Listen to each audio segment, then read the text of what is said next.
let's turn to Hong Kong, where 逃犯条例 in Chinese, directly translated as the fugitive bill, has been announced as dead.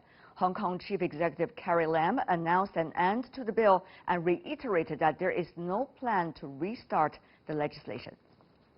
I have almost immediately put a stop to the amendment exercise. But there are still lingering doubts about the government's sincerity, or worries whether the government will restart the process in the Legislative Council. So I reiterate here, there is no such plan. The bill is dead. Well, the debate over the fugitive bill in the past few weeks in Hong Kong has led to further discussions on the one country, two systems, a fundamental state policy of China. So what's Hong Kong's future as a special administrative region of China? And how does the one country, two systems policy offer a resourceful case study on potentially a new formula of governance, given Hong Kong's example? Martin Jacques, author of the book When China Rules the World, a senior fellow at the Cambridge University, also shared his thoughts in an earlier interview with me. Take a look.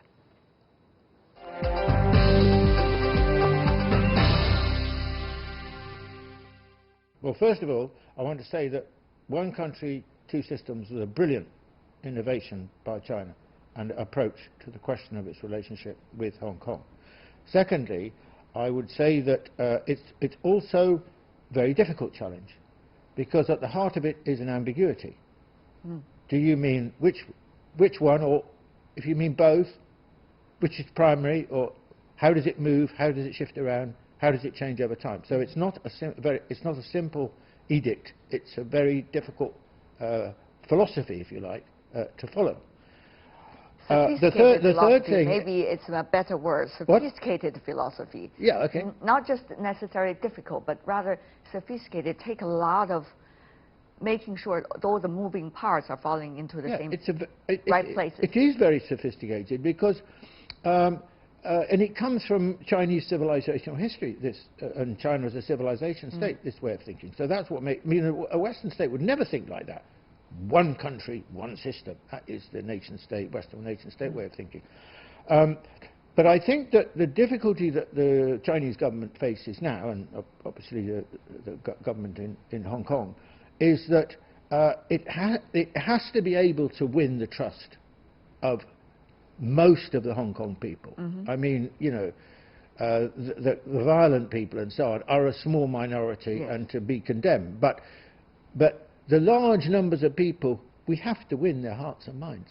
Hong Kong, as you may know, Martin, has its own history for quite some time, and there are shakers and movers in Hong Kong. Meanwhile, there are aspirations of different groups in Hong Kong, and therefore, how to make sure to incorporate all of these different aspirations under the umbrella of one country, two system, while at the same time to make sure it is not just those that is already enjoying the best benefits and prosperity of Hong Kong, but also those ordinary people in Hong Kong. Their interest is being taken care of, and all of these things being done in a balanced way. It's quite a topic, I guess, for the SAR government. Any advice from now till near future? This is a very serious problem you just touched on, which was that there's a lot of hypocrisy about what Hong Kong was like before the handover. This was a colonial society in which privileged a very small number of people who dominated the economy in an oligopolistic fashion, and above all, the control of land, which is why prices are so high in Hong Kong, which has caused and continues to cause great resentment.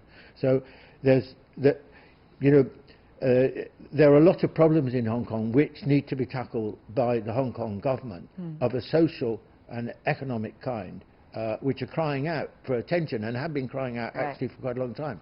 It also has an impact on global thinking, and very importantly... Global thinking about what? About China.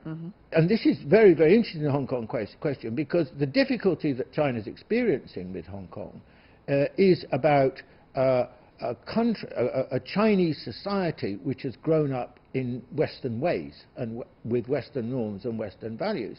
And therefore, it is a very interesting, I think it's a very interesting test and challenge for the Chinese leadership, because that is exactly increasingly what it's going to have to do in dealing with the Western world. How do we influence in a favourable way Western ways of thinking? You also talk about the DNA of China in your book, When China Rules the World. In fact, when you were talking about When China Rules the World, the title, you did not mean throughout the book that China rules the world, but rather China, the nature of China, when China has the opportunity to be the largest economy in history or in the future. It's a different nature compared to what America is, at least in your eyes. So explain that very clearly to our audience, because a lot of people just look at the title of the book and say, oh, you see, he's already said China will rule the world. And rule is a very different verb. Yes, well, unfortunately, of course, the word rules in English doesn't translate into Chinese. You end up with a word like governs or controls or something like that, which is absolutely what I didn't mean. And in English, there's a phrase, people say, when I rule the world. It's a kind of literary, it's a literary expression about dreaming of a future sort of thing. So in English, it's interpreted in a very different way to the way it gets translated into Chinese. So it works in English and it doesn't work in Chinese. It works in selling the books, but now people look at the title and think, oh, see, China will rule the world. But putting jokes aside, Martin, what is important is what's in the Chinese DNA. And therefore, will this China that we're talking about right here, People's Republic of China, be different in any way, in nature and in DNA, of personality, of the way of dealing with the rest of the world? And therefore, what would they mean for its approach to the rest of the world, particularly now, Martin? I think this is a crucial question. And, as we've been discussing, this is the question which has risen to the top of not just China's agenda, but the global agenda. What is China going to be like as a great power? And I would argue very strongly that China is going to be a very different kind of great power to the United States or Britain before it. Explain.